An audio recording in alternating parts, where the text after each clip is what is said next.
So welcome to our living room. Thank you. Hi, everybody. It's so great to be here. So it's great to have you. And Jill has been here for a good part of the day, meeting with students in classrooms and small groups of us. So this is a pinnacle of the day to share a little bit more about her mission and her career with you. So just to start off, if you could do just that, a little bit about your career path and maybe particular points of that have been there. Thank you. First of all, I want to thank Cardinal Stritch for this wonderful opportunity. I have had a blast today. I've gotten a tour of the facilities, which is dramatically different than when I was a student here back in the year 2000. So I was like 10 years old when I was here in my MBA. No. But it's been great. I've had a chance to meet with members of faculty, with students, and I got to attend the healthcare economics class. So I just wanted to thank the coordinators and Colleen for allowing me to be here. It's just wonderful. So it's weird for me to talk about my history. So I want to do my best to do that and to share with you my journey. And where I've started and where I am now. And I'll do that as brief as possible, and then we'll talk a little bit more about this crazy business partner role that I do. But my undergraduate degree is in economics, and I went to the University of Wisconsin-Madison. And while I was in school there, I began my career in financial services as a bank teller for what is now BMO Harris. I was a bank teller while I was completing my undergraduate degree. And after I finished, they recruited me here to Milwaukee to work for headquarters of the bank. And I spent about 5 years in banking and really getting a sense of financial services, how is the movement of money in banking, and really grew my knowledge there. After that, there was this really interesting division that M&I at that time owned called Metavante. How many of you may be familiar with former Metavante? Just a handful. This funky little technology division that was growing, and they were really creating technology on behalf of M&I, but they started selling it to financial services nationwide, and now they do this internationally. And while I loved banking, I just wanted something a little bit faster paced, and they recruited me into this technology where I spent 18 years. And when I started at Metavante, there were 400 employees. And when I graduated and left, there were 30,000. 30,000 employees. You can imagine, 18 years is a concerted period of time, but to grow that significant, you can imagine change being constant. And it was an incredible journey. I started in sales support. I launched products to the marketplace. I was in sales and sold myself. I was in marketing for 10 years. And along the way, it was all about change management. I didn't know it at the time. I didn't know it as organizational development or fancy change management. I just knew that in order for us to do this and do it well, you got to bring the people along, and you have to have tight relationships and collaboration to get stuff done and get it done well. And it was a wonderful tour. And my last 10 years, I was in marketing, and we actually spun off and became our own private, publicly held entity called Metavante Corporation, and that was a really big deal. We felt like we hit the pinnacle. We were able to launch ourselves and be our own entity, and that was a very proud achievement.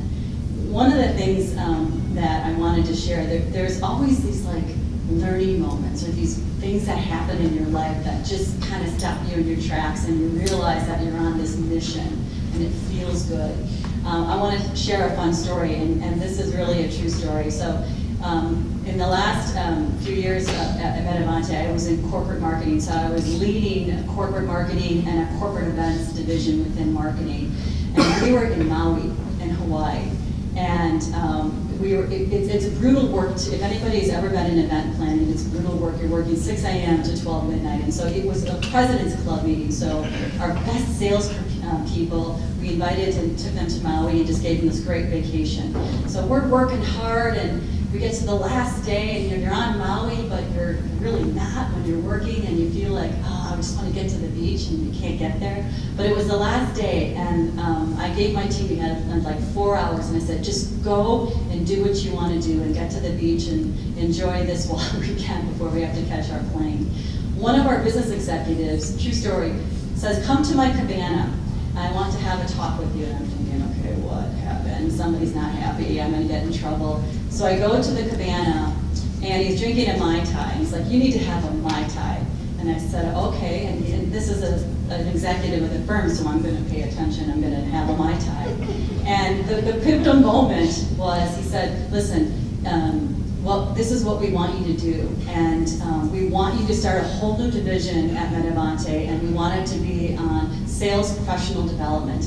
And oh, by the way, we don't really have a sales process, so you need to create the sales process, and we don't have professional, you need to start from scratch. And we want to give you between 12 and 24 months to do this. And I said, how many Mai Tais have you had? What's going on? I think I need a Mai Tai. And he gave me a Mai Tai. And so it was pivotal to me in the sense of him asking me to do something that, first of all, I was scared out of my mind because I'd never done anything like that. Secondly, I didn't know how I was going to do it. But the third piece, which was the moment for me, was that this senior executive put faith in me and it recognized my accomplishments at the organization and enabled me to take this on. So it was pretty amazing, and we did this in under 2 years. We did it with an executive charter, we had executive sponsors. I was doing all this organizational development and change management, not knowing what I was doing, but we were outrageously successful, and so that was a big turning moment for me in that, this is really good work, and it's powerful, and it has really valuable change in people's lives if they understand what it means to them, that they can align to it, and they can better themselves in their career. And therein, I knew that was my mission, and I wanted to do that. Since that time, Metavante was acquired by FIS, anybody know Fidelity? And we still have our branch in Brown Deer. But then after that tour, I respectfully said this was a great journey, and I moved on from there. And I had an opportunity to work at Manpower Group, Northwestern Mutual, and now ultimately where I landed is at RW Baird. And it was interesting when Baird tried to pursue me. They said, we want you to look at being a business partner in human resources. And I said, I don't have a human resources background. That's not my wheelhouse. I do change management. And he said, that's exactly it. So Philip, what he was saying earlier was the cusp of major change in the human capital department. I'm really working strategically with our business partners to affect positive change and help them drive their business objectives. So that's where I am right now, and I absolutely love what I do. There's so much great stuff there. So thanks for sharing the overall context. And I didn't say at the beginning, our form, if you haven't been before, is that I'll ask Phil questions for the first half or so, and then we'll open it up. So I'll be thinking of your questions. In there, you talked about finding your mission and getting some clarity around that. And you used a few words. You mentioned about change management and other things. Could you speak a little bit more to that? The mission you think has guided you? Yeah, and it may sound kind of cheesy, but this is really from my heart. My mission and what I enjoy and what gives me passion and happiness is when I'm able to influence and inspire and motivate to achieve greatness in their careers and to take themselves to the next level in ways that they never have. And when you do change management and people understand why the change and what value is in it for them, you can see some amazing things happen and the synergy that creates. And I've seen leaders who have flourished and are passionate about what they do. They love the work that they do. And that has a wonderful way of just proliferating itself amongst a team. And then they get wind of it, and it has a rippling effect. So, but those guiding principles, I give a lot of that ownership to my father. And I grew up with 2 key guiding principles from my dad, and that is, the golden rule. Who knows the golden rule? Do unto others as you would want done to you. That's a big deal. My dad lived by that, and I live by that today. But the second one is, this man is so darn happy. My dad is 82 years old.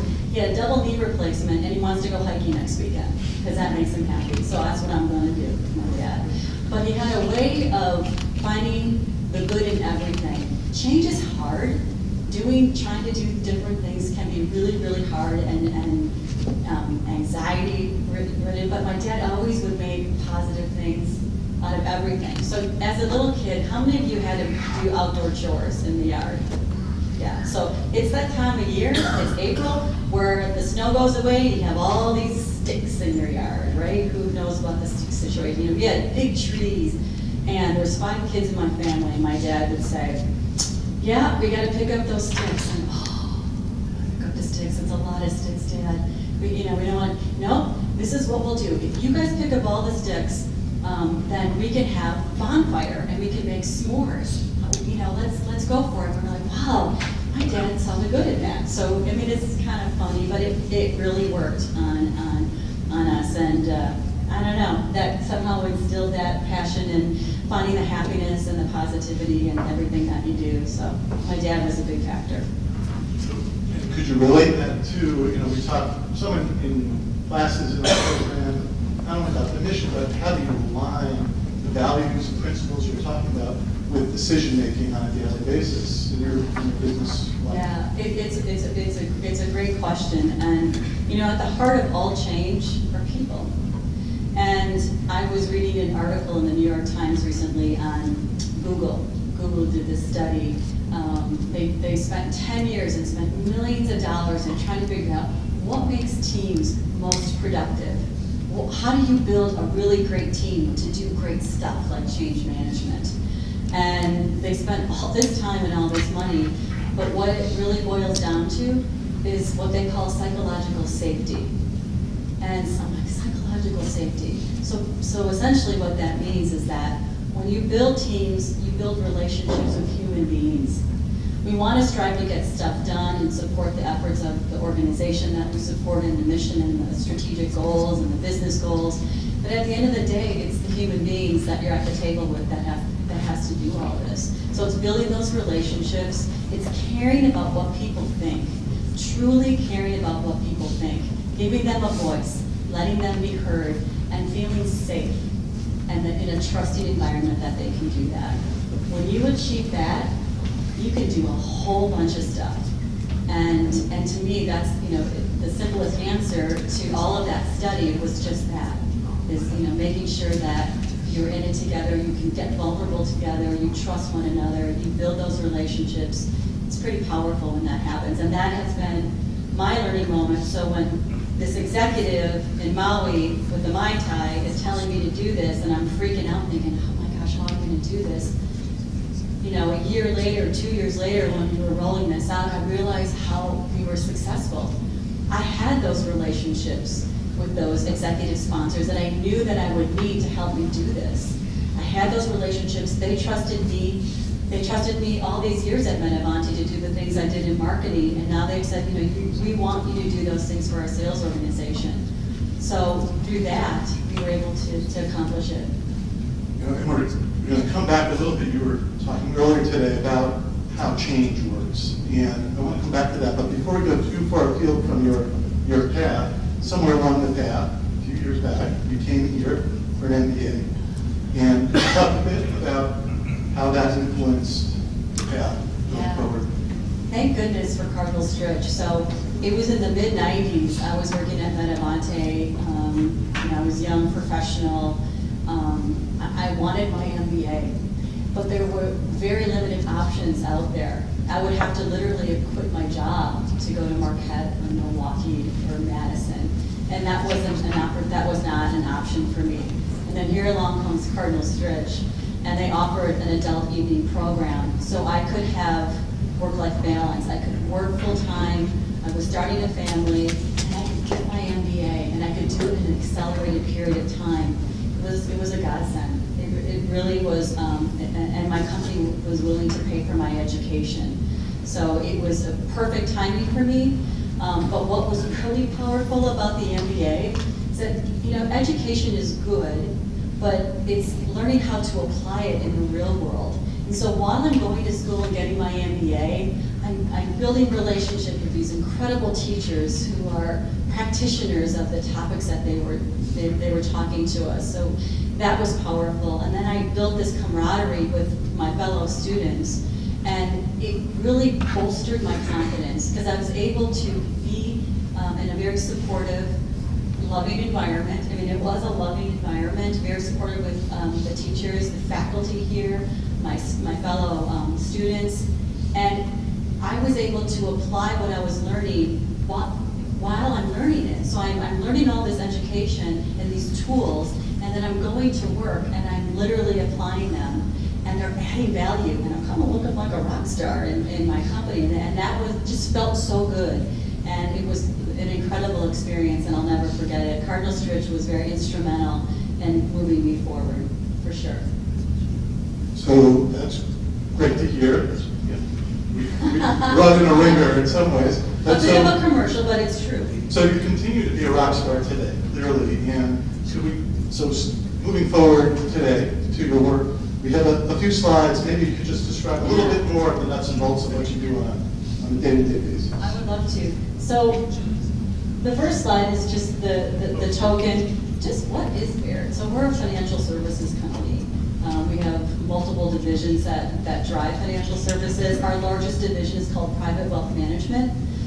We've got a Baird representation from what we call PWM, Private Wealth Management, of which I am a client of PWM. So that's a big chunk. That's over 50% of our revenue, our client assets comes from that area. But then we offer a variety of other financial services, both a domestic and an international basis. I'm looking to my Baird colleagues, so we have offices in the UK, in Asia, and then all over the US. And I think we have over 86 branches for PWM. Yeah. So it's a wonderful company. I guess the next slide is what makes Baird so great. It's our culture. How many of you have heard of Fortune magazine's top 100 best places to work? Oh, that's great. Baird is number 6 this year. And guess who's number 1? Google. Google's number 1. And we've been in the top 10 for the last few years in that space. We're really proud of that achievement. And it's not so much the accolades of being in Fortune 100. It's speaking our culture and bringing that to life and demonstrating to the world that we really do walk the talk. So what you see here is our vision and our culture, and it really resonated with me, and it was a big part of me. It was the biggest part of me joining Baird.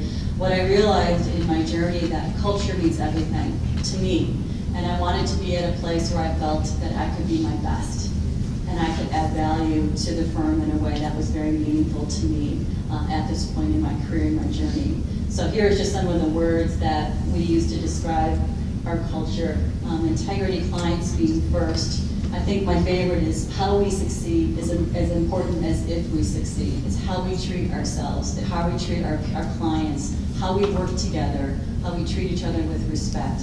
That is definitely the Baird culture, and I'm just thrilled and love working at Baird because we do walk the talk. In terms of the world of giving back, and I know we talked about this as a question, if I may. Baird is very focused on this. We have a Baird Foundation that listens to its associates. We call our employees associates. And we listen and we find out those areas in education and nonprofit and in a variety of different categories that are meaningful to us as associates. And then they support that. But they don't stop there. Giving back is critically important. And I have close family friends who are in the nonprofit community, and they taught me the power of giving back. But there's a variety of ways that you can do that. You can do that with, obviously, your financial contributions, your money. You can invest in your time and actually support the organization and help them do what they do. I've done all of that, but the the intersection for me is in my role as a business partner. I've been able to actually provide some guidance and using my background and my discipline to help nonprofit executives do things like change management and find ways to what's the best way to do that. And so I've been very pleased and kind of surprising to be able to offer, my background with this business person to support nonprofits, and because they go through a lot of transformation and change as well. So it's been very interesting dynamic that I've been able to do in addition to what you see here. It's really cool. And this speaks to some of what we talked about before about doing good and doing well and how do you put those things together. I want to ask just a couple more questions, then I'm going to open it up. But one, just going back to your day-to-day work in organizational change, and you've talked bits about some of the key components of that. Could you share that again, of what makes for strong organizational change? Yeah, relationships first. Earning trust, being credible, being very focused on the needs of the business, and being able to articulate that. So I work with business executives that view human capital in a variety of different ways, and we provide a lot of service. Obviously, we help them hire and bring in new associates. We help them onboard. But the role of the business partner is to really get in the mind of that business leader and say, listen, you have clear business objectives. You want to grow your business by X over this amount of time. What's the best way to get there? And that's a very strategic conversation that you can only have if you truly understand their business formula, what they're trying to accomplish, and their level of readiness. Level of readiness is critical. You can't expect to say, here, I want you to do all these things and we'll see what happens. In the land of business, that doesn't work that way. You have to be very prescriptive in what that means, how we're going to do it, and how we're going to measure what success looks like. And when you can get there and you can get that trust and get the opportunity to do that, you can become very effective. And I was talking earlier to members of Stritch here, and we look at it from the standpoint of the life cycle of the human needs, that human capital. So from a planning, you acquire, you develop, you retain, and you engage your people. So we follow that methodology, and we make sure that we bring that to life in all of the ways that we help support that business. But if we can't translate it, if we can't say how these things are going to help your business, they won't do it, and we won't offer it. So that's the true connection, and that's really good OD work, organizational development work, when you can do that. And then when you can do it, and you show them these quick wins, you tried it worked, felt good, let's keep doing it. So in the middle of that somewhere, we talked also earlier with other Barrett associates who happen to be Stritch alum as well.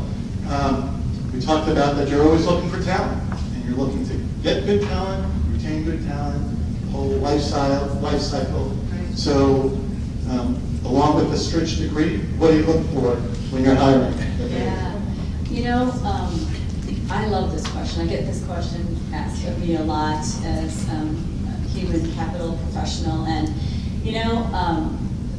if you were looking at an opportunity at Barrett, let's just say, and you wanted to really represent yourself and be successful in that process as you navigate your journey, my response is, obviously be prepared.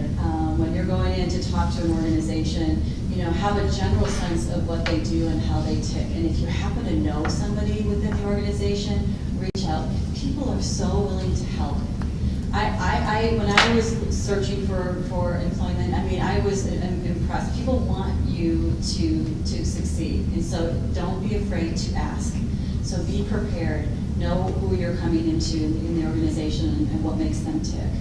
The next thing I would say is, well, the resume is important, and you should have a great resume and all that good stuff. But you guys, you're so much more than your resume. So come and share your stories. Stories are powerful. You have stories. You know your strengths. You're discovering who you are and what you want to do, and that's why you're there. You're interviewing for a specific role.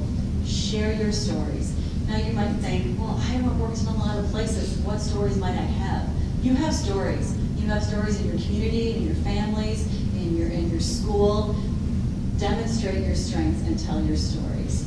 And I will tell you, I've interviewed hundreds of people. I remember those stories because, and then I also see the passion in where you are describing your own strengths and you're doing that through stories, and people remember that, and it's really powerful. And then the last thing I would say is thank you.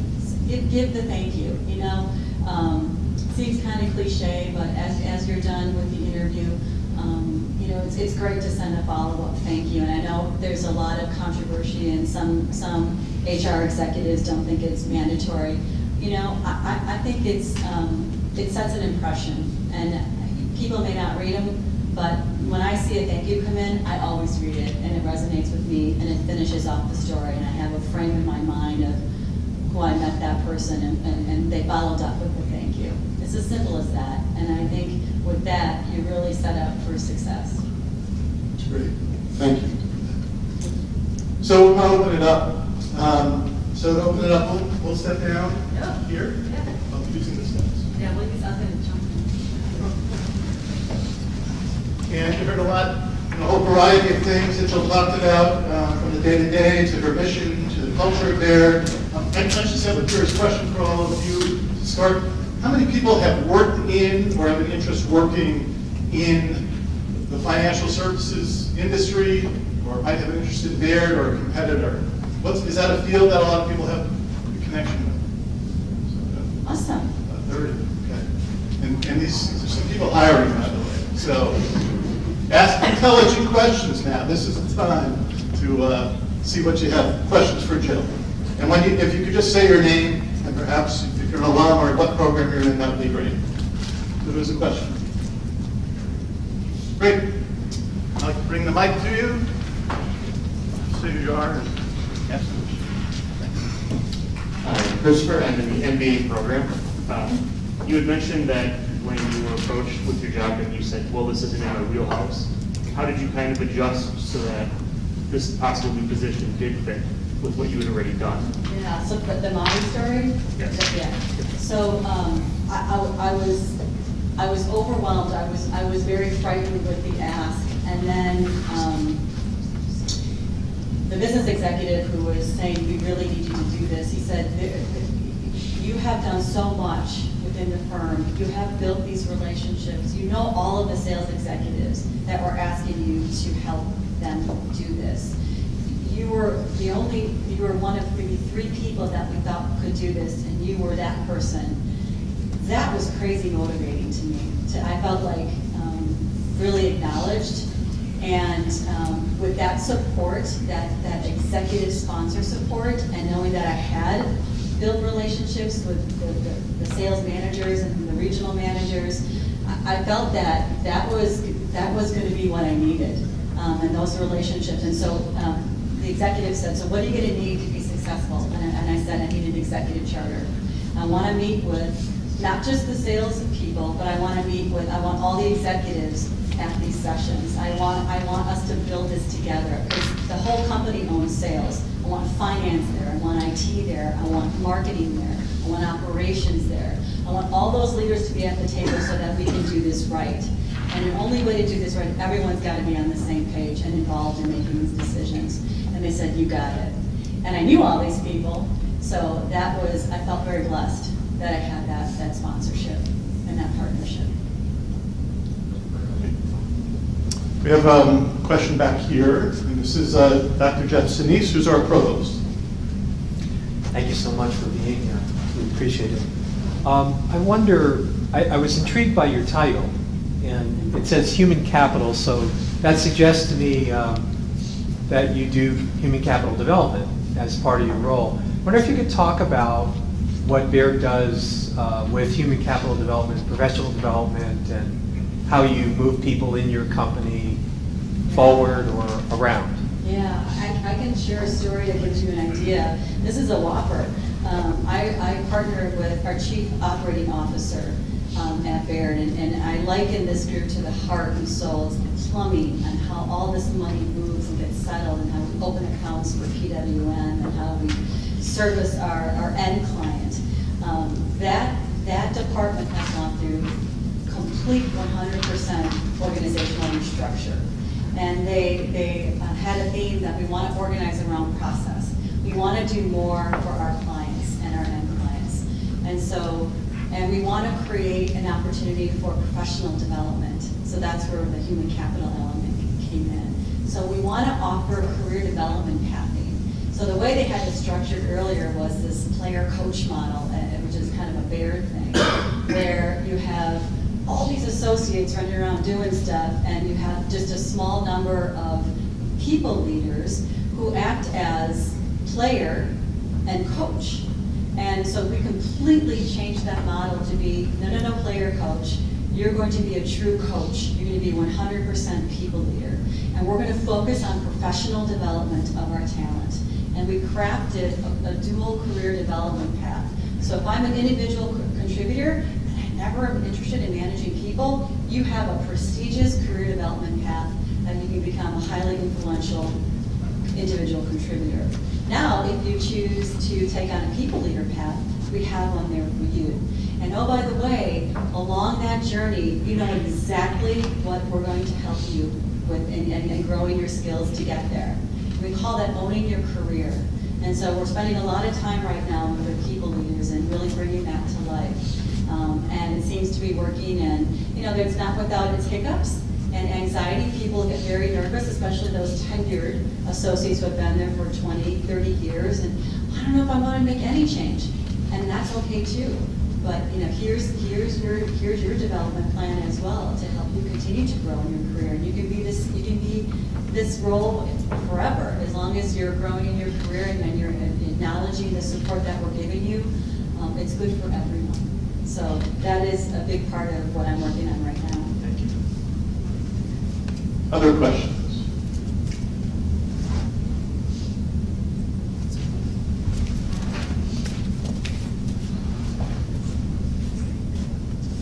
I'm a retired alum and working for, volunteering for a nonprofit educational organization in Washington County. Your foundation does a lot of nonprofit work or donations. Do I work through the local RW there for, say, a grant type situation, or do I go to corporate for that? Yeah. And I was trying to think of the best way for you to get access.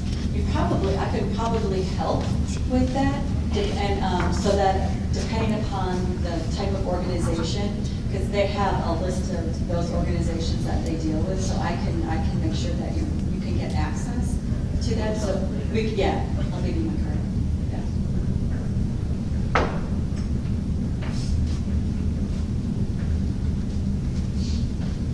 Yeah.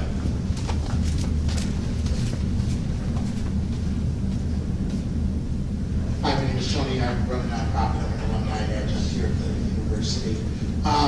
So we're talking a lot about change, and the nonprofit organizations that I work with are involved in neighborhood development. So it's a very people-oriented, people-generated environment in the work that we're doing, and we're working with nonprofit organizations that have been in business historically for a very long time. So keeping that in mind, change and the idea of change management is very difficult. Realizing that change is really rooted in comfort and safety for a lot of people. I'm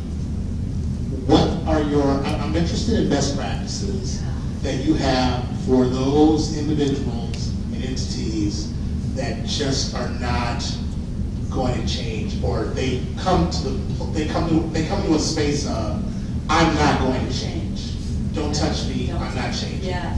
And I'm just interested in best practices along, how do you bring those people along? Because sometimes they don't realize they're being brought along. But how are you bringing people along and helping them see the value of change? I know you talked a little bit about kind of that low-hanging fruit, the early wins. Yeah.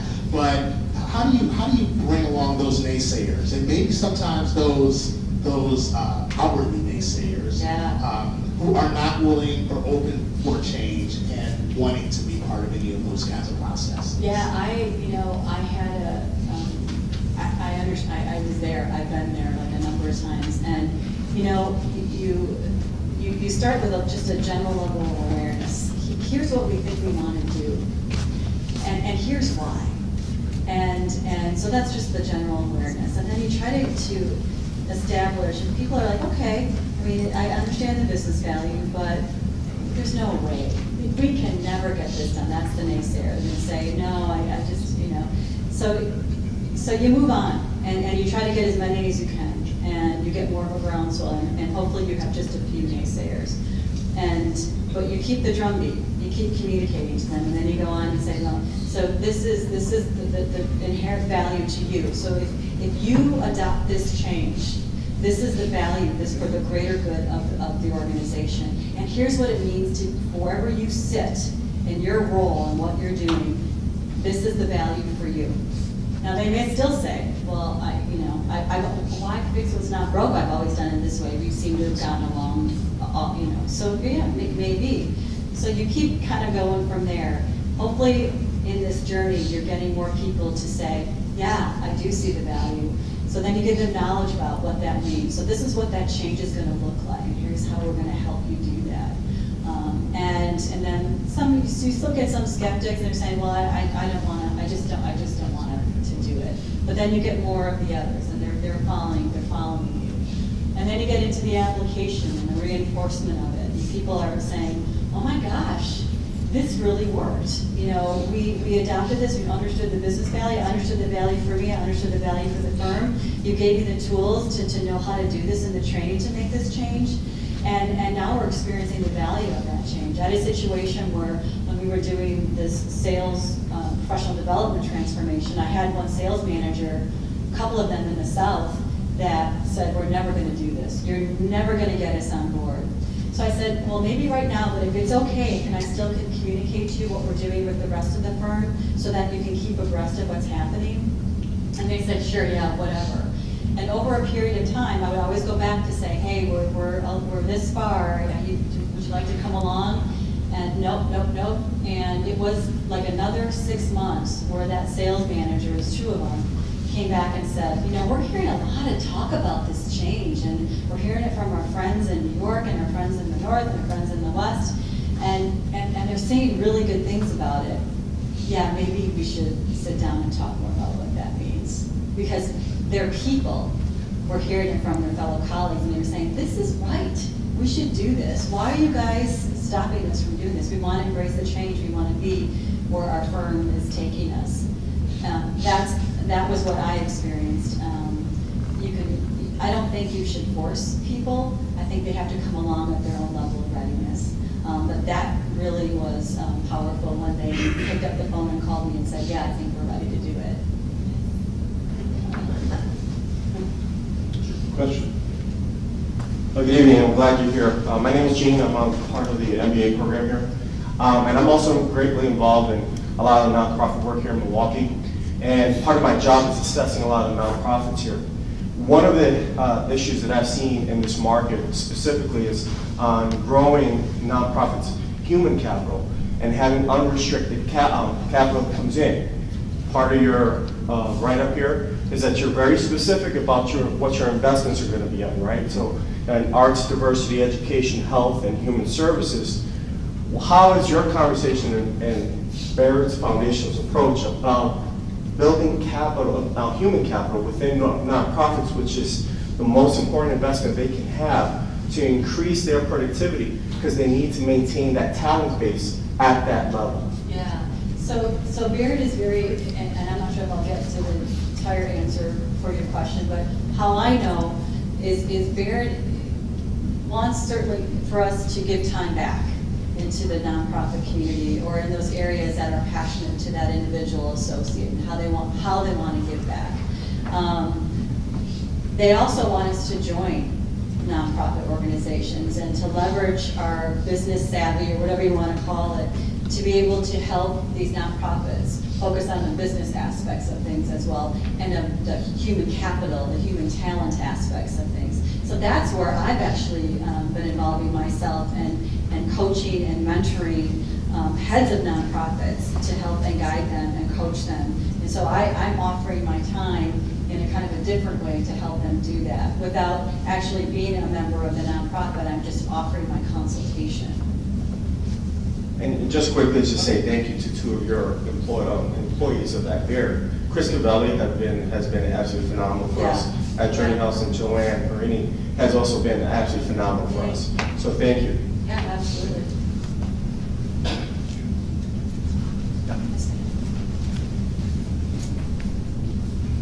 Angela Mitchell, part of the MBA program here. I'm just curious, as a former Baird employee, has anything changed with Paul Purcell stepping down as president and Steve Booth moving into that seat?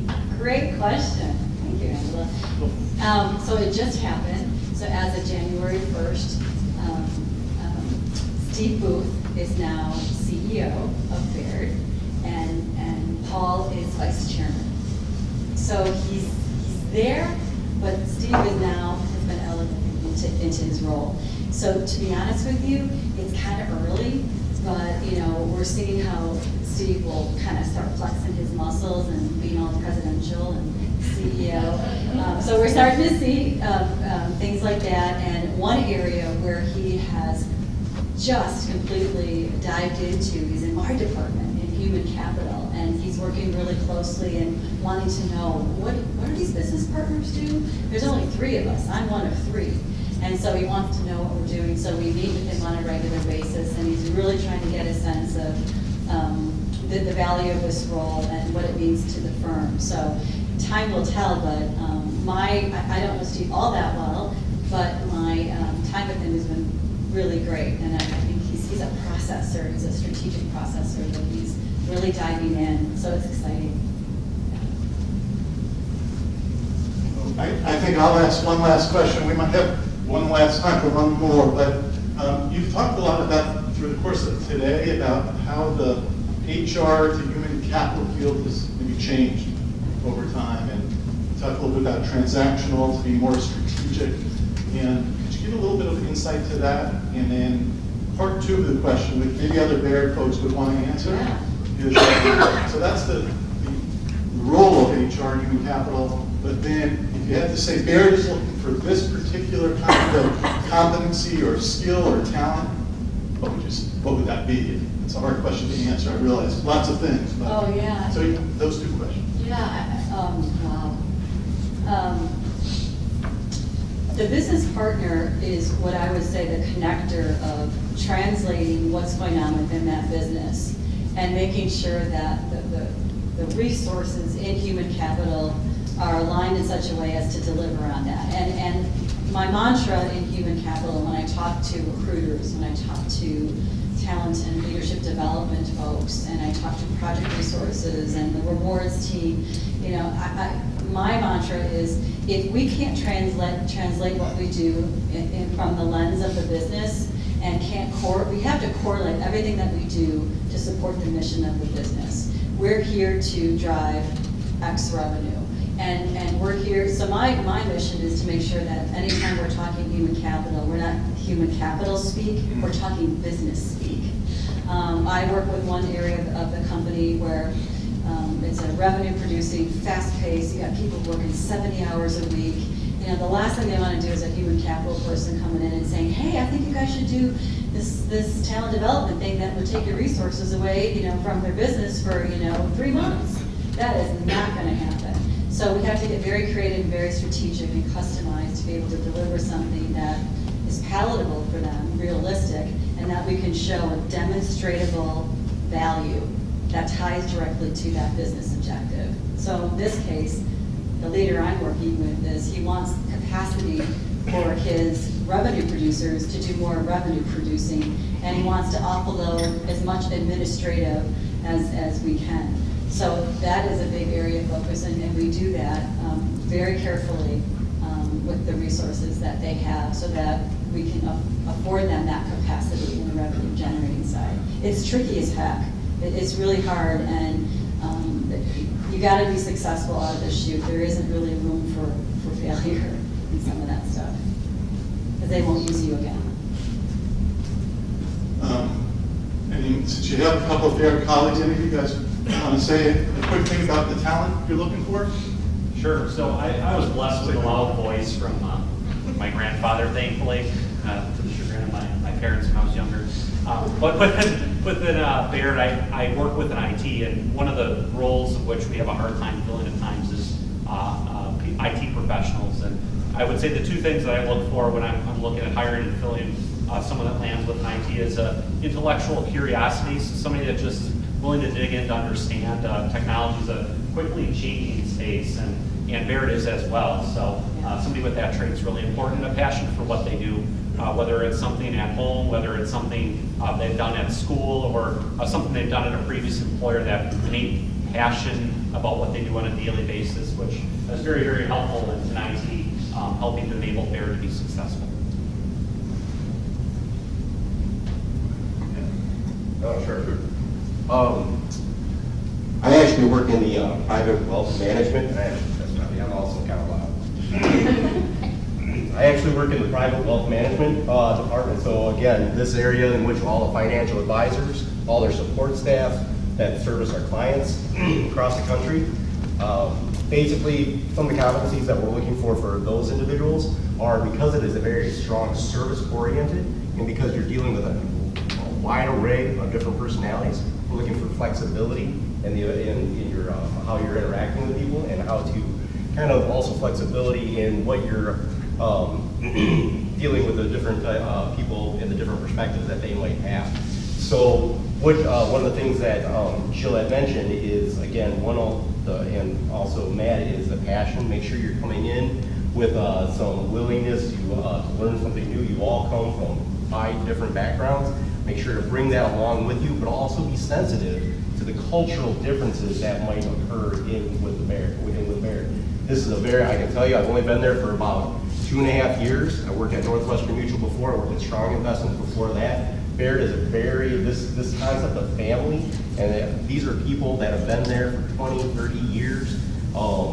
It feels like that when you walk down the halls. Making sure that you're able to kind of adopt into that type of a culture where you're going to be working with each other, and this culture of development and understanding, where you want to go next and how you become better and develop the competencies in your role. So again, this flexibility to kind of adapt to in a changing environment.